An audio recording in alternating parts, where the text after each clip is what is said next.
Organiser un five avec ses potes, c'est l'une des choses les plus dures au monde. D'ailleurs, chercher une alternance, convaincre une daronne africaine de faire des tresses ou son braquemar le matin. Ouais, non, c'est pas ce que je voulais dire.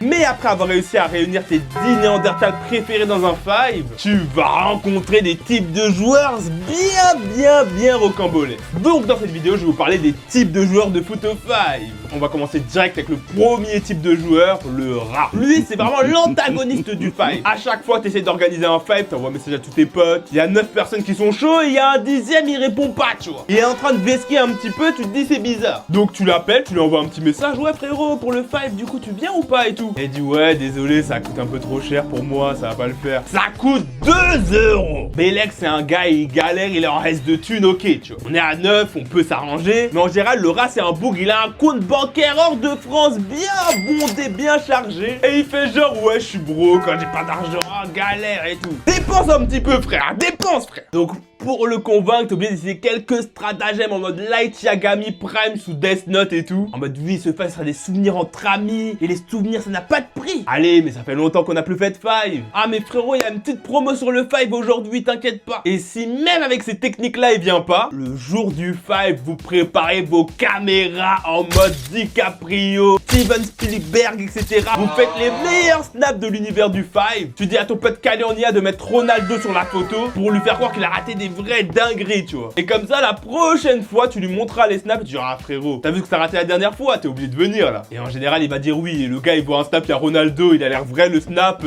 Moi, je viens. Hein. Après, il reste un peu naïf de penser ça. Mais avec le prochain type de joueur, c'est le genre de truc qui peut arriver. Parce que le prochain type de joueur, c'est le recruteur. Bah, le recruteur, tout dans son nom, les gars. Hein. C'est lui qui va aller chercher les guests pour le five. Parce que vous savez, là, avant, j'ai donné un exemple où c'est grave fluide, il y a 9 personnes sur 10, mais 99% du temps, vous êtes 4 à 2 heures du five et vous savez pas comment vous allez faire. Donc c'est à ce moment-là, t'appelles ton pote qui connaît toute la terre, tout l'univers. Et tu lui dis, ouais frérot, tu connais pas des gens qui pourraient venir au five et tout? Et là, il te dit, t'inquiète, je gère. Là, tu sais que tu vas faire ton five tranquille, plus besoin de te concentrer là-dessus. Parce qu'il va te ramener des gars que t'as plus vu depuis la 6e et tout. Et des fois, il va aussi ramener des joueurs que tu connais pas du tout. Et ça, c'est un petit peu dangereux. Je vais vous expliquer pourquoi. Parce que voilà, t'arrives au five, tu vois un gars que tu connais pas, ton pote te le présente, etc. Et toi, tu te dis, attends, mais est-ce que c'est joué au foot au moins? La naïveté.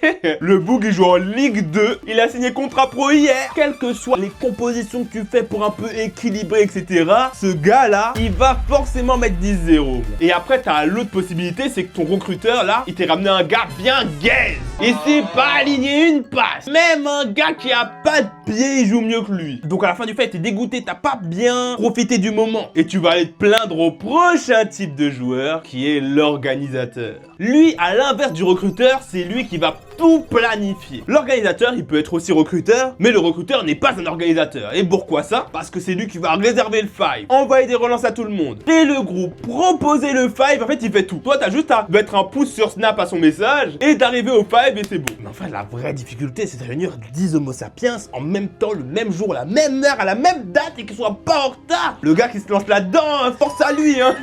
Je pense que l'organisateur, il peut mettre sur son CV, a déjà organisé 3 fives dans sa vie. Moi, je reçois un CV comme ça, frère, j'engage le gars, je lui mets 10 cas par mois, voiture de fonction, je lui mets la totale. On est sur une compétence bien rare. Hein. Et je vais passer à un type de joueur qui est le vrai antagoniste de l'organisateur, c'est le gars qui vient pas. Ce gars-là, mais alors on est sur top 3 des choses les plus chiantes sur Terre. Derrière le gars qui répond feur quand tu dis quoi, et les assos qui t'arrêtent dans la rue pour scam tout ton argent. T'arrives au five, il y a tout le monde, vous changez, et là vous dites attendez, mais il manque quelqu'un là. Vous essayez de l'appeler et tout, et comme par hasard il répond pas, sinon c'est pas drôle. Tu te dis bon vas-y on va commencer sans lui, peut-être il a une petite galère et tout, et vous arrivez à le recontacter après le five. Ah bah la masterclass. Donc tu lui dis ouais ça va, il s'est passé un truc, pourquoi t'es pas venu, nanana. Le gars il s'est endormi. Et c'est à cause de ça qu'on a passé un five à faire des 5 contre 4 nuls à chier. Oh ce gars-là, folie. Tu sais le gars il a payé et en plus il se permet de ne pas venir. Ou encore pire, tu sais quand t'as pas payé en avance, à cause de ce gars-là, tout le monde a payé plus cher. Et je suis à ça d'aller lui envoyer un lien PayPal pour qu'il me donne la différence. Hein. Genre de gars au prochain five tu l'invites pas, tu sais qu'il est pas safe. Donc tu fais un five, t'invites un autre gars à sa place et il vient il dit ouais pourquoi m'avez pas invité au five. Mais mec t'es pas venu au dernier five parce que tu dormais, t'as qu'on a été réinvité. Repose-toi frère, reste bien chez toi, mais viens vient plus au fight avec nous.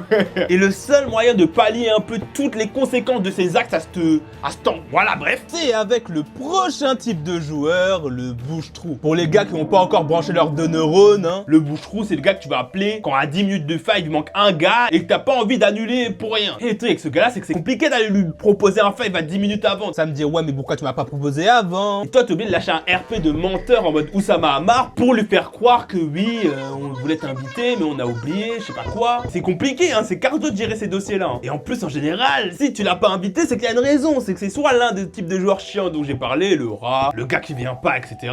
Ou c'est un gars, c'est ton pote, mais pas assez pour lui proposer un fight instant comme ça. Et dans ce deuxième cas-là, c'est un peu relou parce que toi, t'aimes bien le gars, tu vois. Et t'as pas envie qu'il ressente qu'il est juste là, entre guillemets, pour combler l'absence d'un gars. Le seul problème, c'est quand c'est le bouche-trou qui s'invite au five. Imagine, t'es posé avec tes potes, vous parlez du five de cet après-midi, et il y a un gars qui est pas invité du five de cet après-midi. Et là, vous regardez tous, vous dites, ah merde, on est cook, que faire? En général, tu vas sortir cette phrase de salopard, ouais, mais t'inquiète, tu peux venir si tu veux. Traduction, ne viens pas, t'es pas invité. Il va pas comprendre que j'ai juste dit ça par politesse. Mais il va venir, il va faire son petit five, alors que toi, tu voulais pas l'inviter, frère. Reste chez toi, reste chez toi. Après, voilà, j'étais un peu méchant avec lui, en vrai, il voulait juste jouer au foot. C'est pas comme le prochain type de joueur qui est le prouveur. Mais ce gars-là, en fait, il a un état d'esprit de casse-couille. Lui, il veut montrer au monde entier que c'est une légende du foot, etc.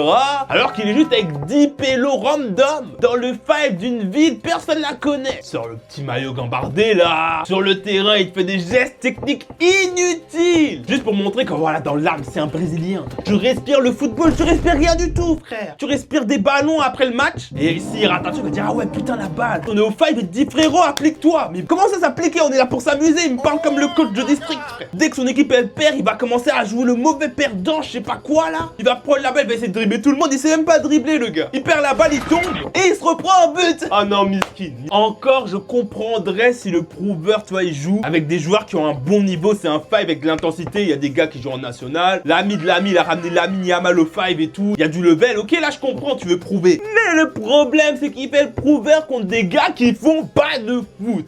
Le gars se prend au Camp Nou en mode là, c'était une finale de Ligue des Champions. Il vient de marquer. Il est super content. On s'en branle. Bref, on va passer au prochain type de joueur qui est un peu son cousin éloigné, le gars équipé. Lui, il arrive au fight avec son maillot gambardé là, petit short d'acheter la veille, protège tibia, ça commence à devenir bizarre un petit peu, hein. Crampons, non pas de chaussures de futsal, des crampons. Mais tu te demandes ce qui se passe dans sa tête, hein. Il y en a, ils jouent en Timberland, parce que voilà, c'est fun. Lui, il vient en crampons, mais les nouveaux, ceux qui portent en match, à 200 €. Tu sais, tu veux lui faire la remarque, tu lui dis, frère, on est au five quand même. Il dit, ouais, mais je suis plus à l'aise, je joue mieux comme ça. Putain, c'est pas la Ligue des Champions. Y a pas un recruteur au bord du terrain qui va dire, oh putain, qui est ce joueur, mais c'est incroyable. Non, non, non, ça n'existe pas. C'est comme dans tes rêves, ça. Dites-vous que j'ai vu pire que les crampons. J'ai un pote et j'espère qu'il regardera cette vidéo. Et il a ramené des chaussures de sécurité au five. C'est pas en mode il sortait du boulot, il est arrivé vite, hein. Il a ramené de son plein gré des chaussures de sécurité pour, je cite, jouer à son plein potentiel, faire des frappes comme il veut, etc. Va te faire... Frère, c'est une folie de faire ça. Donc moi, quand je jouais contre lui, et je lâchais mes balles. Et quand il était dans mon équipe, j'étais juste content. J'étais en mode, yes, je ne vais pas avoir mon tibia déchiré en deux. Et des gens pensent que je mens là, mais c'est vrai, hein, je vous jure, c'est réel. Et à ce même five, il y a un pote qui s'est comporté comme le prochain type de joueur, qui est le gamin. Ce type de joueur-là, il tord juste des takes, des lunaires. C'est le genre de gars, tu vois, il va ramener un petit maillot pour le five normal, tu vois. Et pour qu'on puisse distinguer les deux équipes, on va mettre des chasubles. Et lui, il dit, non, moi c'est mort, je veux pas de chasuble. Je viens d'acheter mon maillot, c'est pas pour être gâché par un chasuble. Frère, c'est qu'un chasuble. Tout le monde s'en fout de ton maillot. Et c'est le même gars, tu sais, tu vas faire une petite pause, tu vas boire de l'eau et tout, lui il a pas oublié sa bouteille, tu lui donnes ta bouteille, il dit, ah mais non, je vais pas boire dans la même bouteille que toi, c'est dégueulasse. Oh, il y a ta salive partout. J'ai bu en wifi. Et il me dit ça. Et par exemple, au five et au goal, ça va tourner selon le nombre de buts, le nombre de matchs, etc. Et quand c'est à son tour, il va dire, ouais, mais non, je suis déjà allé au but. Attends, là, je suis en forme, je veux pas trop aller. Tu peux aller à ma place. Frère, arrête tes caprices, s'il te plaît. On n'est pas au CM1, là. Bref, j'ai assez parlé sur lui. On peut passer au prochain type de joueur, qui est le gars nul. Dans une des précédentes parties, je l'avais un petit peu évoqué, mais là, on va parler en détail de lui. Parce que le truc avec lui, déjà, il est nul. Tu peux pas lui faire une passe. Tu préfères lâcher une frappe du gardien que lui faire une passe. Et en plus, il a le cardio d'un asthmatique. Au bout de 20 minutes, il est essoufflé, il fait Ouais, attendez les gars, pause boisson, pause fraîcheur, frère. Certes, le fight c'est un peu cardio, mais le gars il dose pas vraiment. Bah, c'est un peu ta VMA à 5.5, ça va pas du tout. Mais après, je critique, mais le truc qui est drôle avec lui, c'est que vu qu'il va te faire des folies, c'est qu'après le fight, tu peux lâcher des sessions ban sur toutes les folies qu'il a fait. Et si t'as une caméra dans ton fight, ça va ressortir les vidéos où il fait des folies pendant facile 2 ans sur ton groupe Snap. Et là, tu seras bien content de l'avoir vu jouer. Hein. Pour reconnaître un peu ces gars nuls, en général, ils ont pas de maillot de foot. Tout le monde se ramène avec un maillot de foot dans O5. S'il n'en a pas, c'est que c'est bizarre. Hein. Il joue en basket et c'est le dernier à être pris dans une équipe. Et en vrai, heureusement qu'il est là parce que comme je l'ai dit juste avant, quand il fait des folies, ça lâche des sessions ban, c'est super drôle. Mais inversement, quand il se transforme en Messi, Ronaldo pour la première fois de sa vie, ça reste aussi des moments légendaires. C'est sûr que toi, t'as un pote, il est grave nul au foot et un jour, il t'a lâché une frappe enroulée de l'extérieur de la surface. Lucarne, il a dribblé tout le monde. Tu sais pas comment il a fait. Lui-même, il sait pas. À ce moment-là, tout le monde s'en rappelle parce que c'était épique, légendaire. Tu vois, il y a la magie du foot qui a opéré à ce moment-là. Par contre, j'ai un autre point à rajouter sur le gars nul. C'est que des fois, il assume pas trop son niveau éclaté. Il te sort des excuses en mode ouais, les gars, j'avais pas les bonnes chaussures aujourd'hui. Ah putain, mais c'est quoi ce terrain? Alors qu'il a les mêmes chaussures que d'habitude. Et on joue sur le même five depuis 2 ans. Vraiment, heureusement qu'il y a juste un gars comme ça. Je pense que la seule fois où il y avait plusieurs gars nuls dans un même five, c'est le five où ils ont joué 2 heures, ils ont fait 0-0. Là, on a fait 0-0 au fight. Là, on a joué 2 heures au fight. 0-0. Bon, je pense que j'ai fait le tour de tous les types de joueurs au five. Et si tu veux, j'ai fait une vidéo sur les 6 niveaux d'addiction au foot. Elle s'affiche quelque part, je sais pas où. Sur ce, à la prochaine. Parisienne qui traverse le qui s'en fout de la tourée.